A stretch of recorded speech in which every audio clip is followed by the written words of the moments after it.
Good morning mga home dreamers. Ako na naman po ito ang inyong real estate agent, si Dindo Vergara. And welcome back po sa ating YouTube channel. Nandito po ako ngayon sa Cambridge Place dito sa Tanawan City sa Batangas. Obviously mga home dreamers, meron na naman po tayong i-house tour. Yang bahay sa ating likuran, ito po ay brand new, newly constructed. Ipapakita ko po sa inyo yan. So tara, sama-sama nating tingnan, alamin natin kung ano yung specs ng bahay na yan at kung ano yung makikita natin dyan sa loob. So let's go!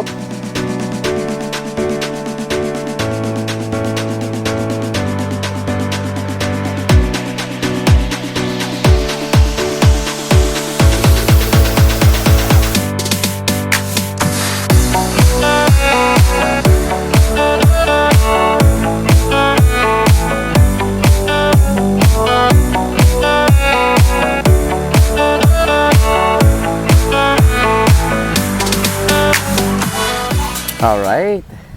So yan. So ito pong nakikita natin sa ating harapan is si Tiffany model. Ayan, newly constructed po si Tiffany model. And before tayo mag-start ng ating house tour, kung bago ka sa aking channel, please like and subscribe and hit the notification bell para lagi po kayong updated. Ayan. So ipakita ko muna sa inyo yung bahay, yung labas. And before tayo pumasok, ayan, ito po si Tiffany model. Ito ko po sa inyo. Kung mapapansin nyo, may kasama na po siyang gate and fence. Ayan. By the way, ito pong specific unit na pinapakita ko po sa inyo, may owner na po yan. May owner na po siya. And malapit na po siyang i-turn over. The good thing, napaunlakan po tayo ni developer or ni builder ng bahay na yan na i-house tour before i-turn over sa kanilang client. Ayan. Since po may new owner na po siya, mayroon na siyang konting customization na nangyari po dyan. So yung standard turnover po natin is yung height po ng ating fence. I believe it's 1 meter lang po or 1.5 meters. Yan po yung ating standard turnover, pero ito po medyo napataasan na po ni owner. By the way, open po si developer or si builder sa customization. Kung meron po kayong gustong ipabago, pwede naman po. Ayan. Ayan. And ito pong particular unit na to, si Tiffany model, na-construct po siya sa 150 square meters of lot area and meron po siyang floor area na 110 square meters. So let's go. Ayan, meron po tayong one carport. Papakita ko po sa inyo. Ayan. So ito po yung taas ng bahay. Meron po siyang balcony. Ayan. Pasok po tayo dito sa ating carport. Yan. Ito po yung ating carport. And then, ito po yung ating harap ng bahay. Kung mahilig kang maghalaman or magtanim-tanim, napakalaki ng space para sa ating garden. And meron din siyang pedestrian gate. Ayan. Dito po muna tayo sa gilid. So, dito sa ating right side ng bahay, meron po tayong setback dito na. I believe it's 2 meters wide yung ating setback. Dito sa likod, mas malaki pa yung setback dito sa likod. Ayan. So, standard turnover, hindi po siya naka-tiles. Pero ito po ay pinalagyan na ni new owner ng tiles. Ayan. So, ito po yung ating door papunta sa kitchen. Pero mamaya na po natin tingnan yan. Ayan. Ito po yung ating left side ng bahay. Pag nandun po kayo sa harap. So, ito po ay mayroon din po siyang 2 meters wide. Ito po yung taas. Ayan. So, tara, sa loob. Dito na tayo dumaan. Ayan. So, nandito na po ulit tayo sa harapan. Ito po yung ating magiging garden. Napakalaki pa. So, So yan, ito po yung ating main door. And ang maganda dito sa ating main door, kung mapapansin nyo po yung mirror po na yan, so tayo nasa labas, hindi po natin nakikita yung nasa loob ng bahay. Pero pag nandun ka sa loob, kita mo po yung mga nasa labas. Yan. So tara. Pag open mo ng ating main door, ito po yung bubungad sa inyo, yung ating living area o receiving area. Yan. Pwede po kayo mag-set up ng sofa. Ayan, dito yung ating television set. Ayan. So meron po tayong bintana. So dito sa harapan, owning window po yung naka-install na bintana, and then dito sa gilid ay ano po siya, sliding window. Ayan. So ito naman po yung ating kitchen area and dining area. Meron po tayo ditong lanay, may sliding door. Yan. Ito po. So hindi pa lang naikabit yung ating kitchen po dito, pero dito po siya ilalagay. Ayan po. So kung mapapansin nyo, nakaabang na po yung mga socket po natin dyan. Ayan. So ito po yung ating magiging kitchen area. Sa turnover po, may kasama siyang, meron siyang lababo dyan, may cabinet. Yan, may under counter cabinet din po. And yun po yung door papunta doon sa likod ng bahay. Ayan. Papasok tayo dito. Pakita ko po sa inyo yung view. Ayan, ito po siya. Ayan. And then dito po sa ating gilid ng stairs, meron po siyang one bedroom. And then yung isang door is powder room. Tingnan natin tong one bedroom. So ang kagandahan, since mayroon po siyang bedroom dito sa baba, kung meron po kayong kasama na senior citizens na nahihirapan ng umakyat doon sa second floor, pwede po ito sa kanila. And pwede rin pong maging guest room. So medyo malaki din po yung ating room dito sa ground floor. May isang bintana. Ayan. So ito naman po, ito yung ating powder room. Tingnan natin. So medyo madilim pa, wala pang ilaw. Ito po yung ating powder room.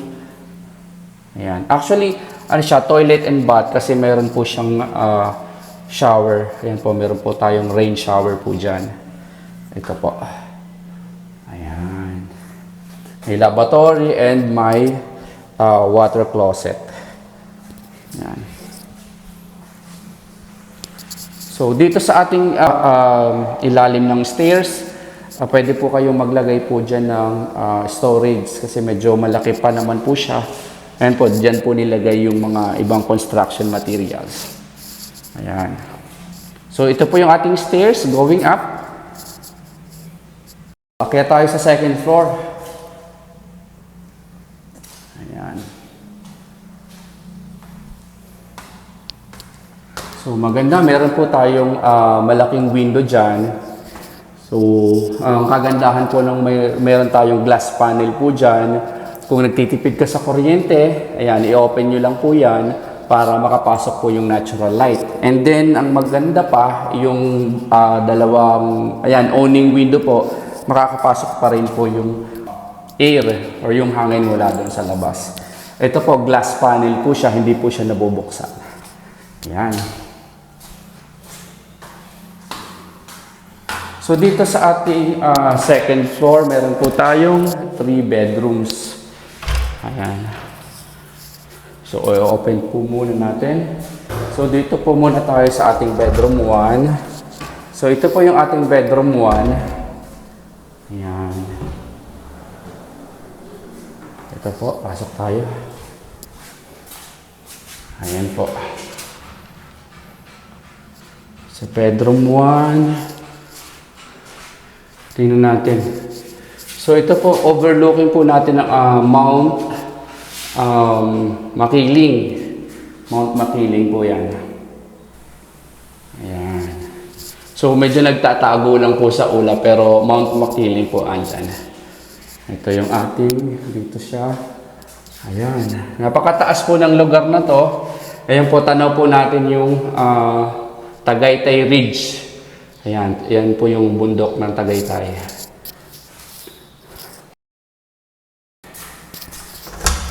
Ito po yung ating bedroom 2. Sa bedroom 2, mas malaki ng konti kay bedroom 1. Ayan. Meron din po siyang malaking window po dyan. Pasok tayo. Ayan. Napakaganda ng kapaligiran. So by the way, ito pong location ng Cambridge along highway lang po ito.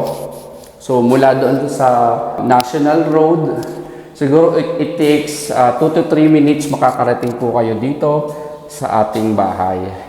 Pero yun nga, ito po ay may nagme-may-ari na. Pero kung gusto nyo pong magpa-construct, pwede naman po. Ayan.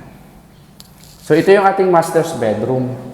So sa master's bedroom, malaki po siya. Ayan po mga home dreamers. Ayan. Meron tayong sliding door, papunta doon sa balcony. Ito po, pasok tayo. Ayan. So few minutes away lang po ito sa newly opened na SM sa Santo Tomas. So napakalapit lang din po. Ayan. Santo Tomas, Batangas, by the way. Ito po, ito yung ating balcony. Dito. Pakita ko po sa inyo yung lugar. Ayan.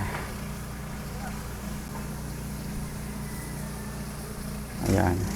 So marami pa pong open dito. So kung nagugustuhan niyo po itong ganitong unit, ilalagay ko po yung aking mobile number somewhere on this video and pwede nyo po akong i-contact. So, ito po yung ating master's bedroom, toilet, and bath. Ito po. Ayan.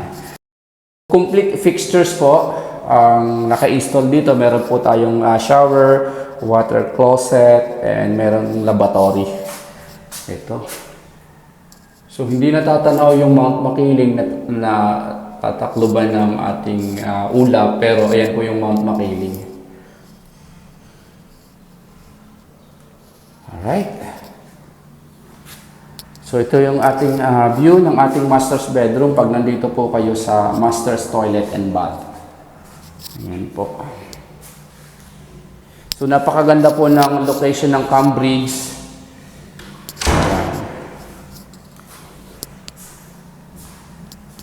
Ito po.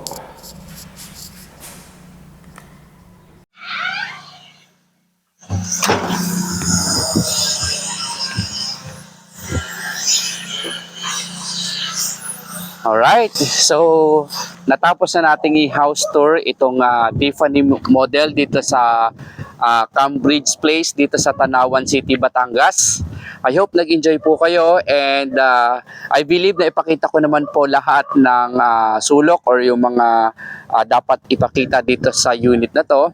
And kung nagustuhan nyo po yung ating house tour, please like and subscribe and don't forget to hit the notification bell para lagi po kayong updated. And before po natin tapusin yung ating house tour, gusto ko lang pong sabihin sa inyo na aside from this location sa Cambridge, itong Tiffany model pwede rin po siyang i-construct sa General Trias, Cavite. Meron po tayo sa Lipa City, sa Batangas, and meron din po sa San Pablo sa Laguna. Ayan. Kung interested po kayo magpa-construct or mag-avail ng unit, feel free to text or call me, and kung may mga katanungan po kayo, nandyan po yung aking contact numbers or mag-comment po kayo dito sa ating YouTube channel. So yun lang po muna sa ngayon, and again, this is Dindo. Thank you for watching and see you on my next video.